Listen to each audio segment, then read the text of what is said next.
Hello மக்களே, இரண்டாம் உலக போருக்கு முக்கிய காரணமான அடால்ஃப் ஹிட்லர் ஆரிய இனமே உயர்ந்ததுன்னு நம்பினாரு. அது மட்டும் இல்லாம யூதர்களை கீழ்த்தரமான இனம் அப்படின்னு சொல்லி ரொம்பவே மோசமா நடத்தினாரு.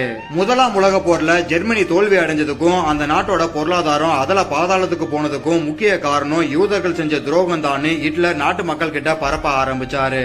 அதனால ஹிட்லரோட நாசி கட்சி மக்கள் மட்டும் இல்லாம ஆரிய இனத்தை சார்ந்த எல்லாருமே யூதர்களை பயங்கர வெறுப்பா பார்த்தாங்க. அதோட விடாம யூதர்களோட சமூகத்தை ஒதுக்கி வச்சாதான் சுத்தமான ஜெர்மனி உருவாகும் அப்படிங்கிற அளவுக்கு மக்கள் யோசிக்க ஆரம்பிச்சிட்டாங்க. அதை பயன்படுத்திக்கிட்ட ஹிட்லர் யூதர்களை கைது பண்ணி முகாம்களை அடைச்சு வச்சு கொடூரமா சித்திரவதை பண்ணி கொலை பண்ணாரு. அந்த இனத்தையே முழுசா அழிக்கணும் அப்படின்னு நினைச்ச ஹிட்லர் நாடு முழுக்க பல கொலை முகாம்களை உருவாக்குனாரு. அதன் மூலமா பெண்கள் குழந்தைகள் அப்படின்னு கூட பார்க்காம கிட்டத்தட்ட 60 லட்சம் மக்களை ஈவு இறக்கம் இல்லாம கொண்டு குவிச்சாங்க. தன்னோட அதிகார பசிக்காக ஹிட்லர் செஞ்ச கொடூர செயல் தான் இது. இப்பவும் அதிகாரத்துக்காக அப்பாவி மக்களை கொண்டுட்டு தான் இருக்காங்க. ஆமாவா இல்லையாங்கிற உங்களோட கருத்தை கமெண்ட் பண்ணுங்க.